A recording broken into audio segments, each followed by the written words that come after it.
Contracts, contracts, contracts. In today's video, we're going to be talking about the age-old question, should you have one? This has been something I didn't take seriously for a long time. For years in my agency, I didn't have a contract, but regardless of whether you're a beginner or a seasoned veteran, you should always have a contract in place, and it's not for the reasons you might think.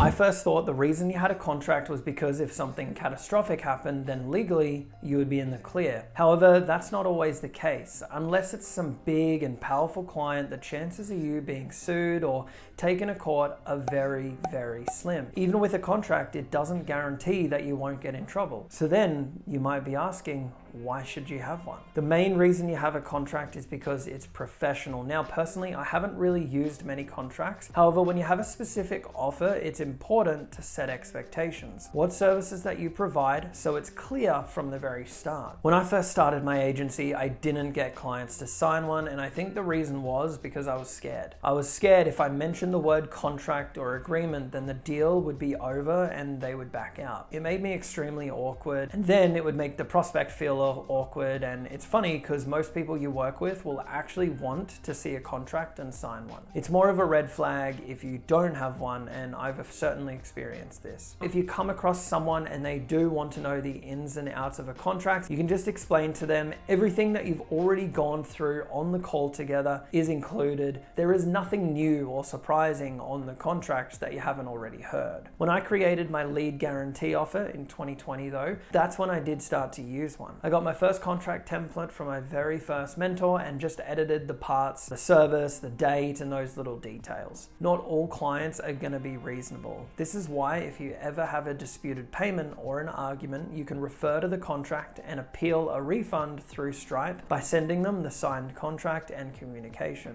An agreement, as I like to call it, is really just there to set expectations. Clients know what service you're providing, what the fee is, the term, the cancellation policy, and it's so you don't run into any issues down the line. It's rare, but sometimes in your agency, a client may have just signed on and paid. You've started writing the ad copy and building the creatives, and then suddenly something comes up and they have to pull out before the ads are even running. This has only happened to me, I believe, twice in the past 4 years, and even though they've signed a contract, what can I really do? The answer is not much. Also, I'm human, so I gave them the money back and we parted ways. I've spoken about this before, but when I first created my 10 lead guarantee offer, the biggest issue was I said I could get them the results within 30 days. I didn't include if something happened, such as the ad account going down for 7 days or whatever it was. I didn't have a time exclusion period. So in that document, make sure whether you do pay per lead or retainer, you have some sort of condition in place and you edit those parts. And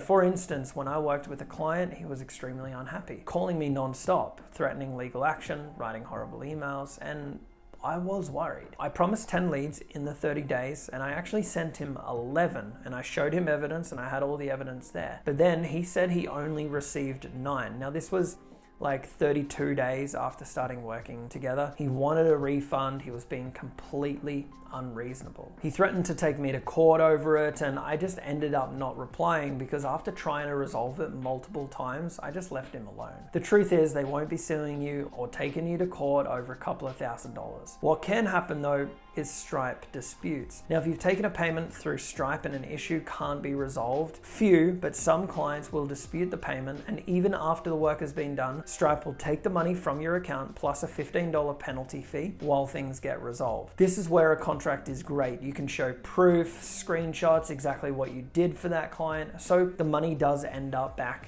in your account. And that to me is a big fuck you to the client who tried to take your legs out from under you. Contracts really just make you more professional, set expectations from the beginning for a better relationship. If someone doesn't want to work with you anymore, regardless of a contract or not, I'm not forcing them. So I like to use software such as HelloSign, which is now Dropbox Sign, Panda Sign, or DocuSign. They're all extremely easy and simple to use and are essentially the exact same software. It will allow you to just email the agreement to the prospect prospect and then they can sign it via their phone or computer in about 5 seconds. With both Dropbox Sign and DocuSign, I believe you can send 3 contracts per month for free, so you won't be needing to pay for this service, at least for a while. All right, everyone, and that's everything you need to know about SMMA contracts and why I think you need one and what softwares to use.